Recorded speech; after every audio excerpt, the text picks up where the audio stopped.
after we left Myrtos Beach, we got back on the bus and we only had about a 10-minute journey to get to the Melissani Cave.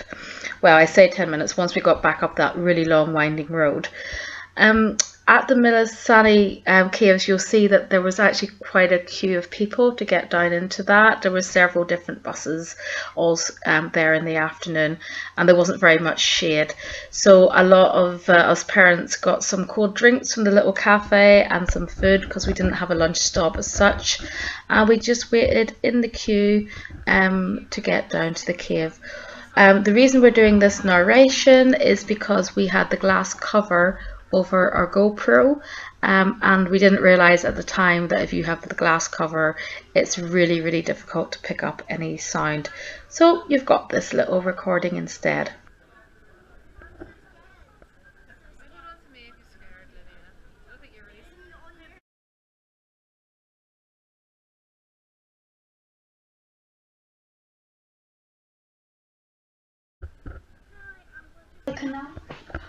Once you get to the bottom of the queue, you'll see that we had to wait for a rowing boat. So about 20 people would fit in the rowing boat and they would take us into the cave where the underwater lake is located, and it was about a 10-15 minute journey. So before too long we managed to get into our boat. You may notice that both Alex and Lydia are looking a little bit nervous here, and Lydia's holding on to her dad's arm like crazy.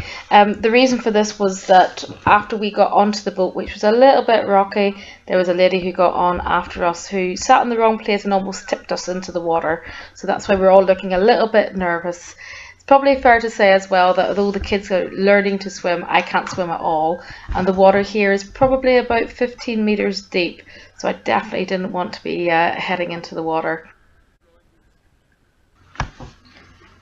So as we travelled on into the cave, the route got much narrower, but the good news for me was that at least it was only 1 meter deep at this point.